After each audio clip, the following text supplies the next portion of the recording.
So that's the data set, but now to the narratives, because there is, I mean, I think you've told me that's thousands of narratives, 1,000 narratives, but you guys have sort of whittled it down to, no, these are, I believe, evergreen narratives is the expression that you guys use. Yeah. So what are obviously don't give me 55 evergreen narratives, but give me a little bit of background on what that means and what that. Yeah, look, here's the thing. We're trying to build an index that will systematically, rebalance.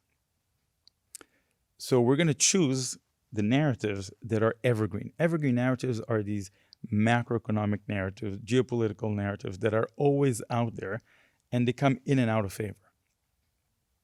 Recession, inflation. We talked about the tariffs, right? So trade tensions, military escalation, liquidity, healthcare, capex. These are terms that are always out there. It's just there's cyclicality. And so what we're trying to understand is at any given point of time, what are the narratives that are dominating? But we look at it as a set that has been out there for many, many, many years. In fact, what we did is we looked at the academic journals. And in academic journals, and I'm part of that industry, I send an article to a journal, the editor looks at the article, and then they need to decide who is going to act as a referee to the paper. So typically what the authors do is inform the editor what's the general topic of the article, and that's called JEL classification, Journal of Economic Literature classification. That was done I think 70 years ago. Okay, so there's these different classical topics that classification of topics, economic topics, and what we did is we followed that classification, and that gives us a really broad set of narratives that are capturing, if something is happening in the economy, at least one of these narratives is going to pick up. That's the point. So you've used it. My bingo card lights up when I hear words that don't normally get used on a day-to-day basis. I believe you just said cyclicality. Yeah. That made me think of, so Tom Haynes of Annexus sat in your very seat, and he gave me a Mark Twain quote. He said, history doesn't repeat itself, but it rhymes. And that feels very germane to what you're talking about right now, that you can sense these trends and what happens and just following them along. So what are you seeing in terms of some of those trends with how they sort of start to rhyme? Look, I think it's a great analogy because what we see, for example, what we see is when narratives are started being discussed, they can take different paths. They can either reverse or they can continue slowly gaining momentum. What we designed the strategy to do is to track these narratives that are slowly moving up. So these are narratives that are kind of bubbling, that people are starting to talk about. And when we see that they're being discussed for about 6 months, that's when we realize, okay, this is a narrative that might continue. Mm-hmm. So the strategy, what it does is really designed to capture these narratives that are kind of slowly moving up, rather than narratives that jump up really quickly and then tend to reverse. Yeah, this is not meant to capture it from a day-to-day standpoint. This is sort of not necessarily slow moving, but for lack of a better, slow moving ebbs and flows in what narrative discussions are dominating on the news sources. That's right.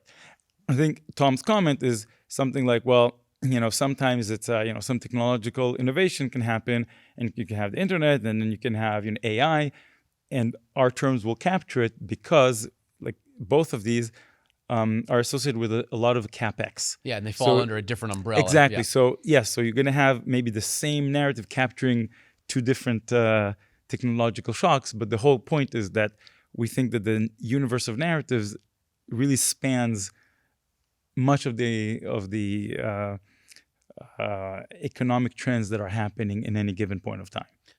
So correct me if I'm wrong, you guys started this about 2016, is that right?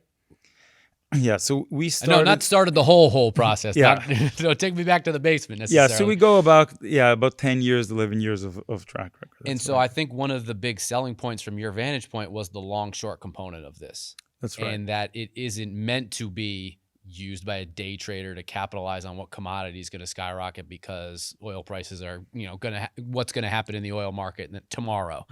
It is meant to sort of follow that. So give me a little bit more on the long-short component of it and what that means for Sure. The long-short component it really captures two things. One is if you see a trend, like narrative happening, let's say, trade wars happening, there's going to be some winners and losers. Okay. So if you want to track the narratives, you can buy the winners and you can short the losers. So it's like you're getting the double whammy. You're getting from both sides, long and short. You're able to express your view on that narrative.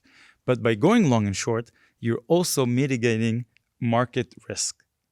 So by going long an asset and short an asset in the same asset class, you're getting a zero correlation with overall the index, the asset index. So if you do, let's say, long a stock, short a stock, correlation with the overall stock market is going to be very low. So you're achieving both a better tracking of the narrative and you're getting much less correlation with the overall market that you're dealing with.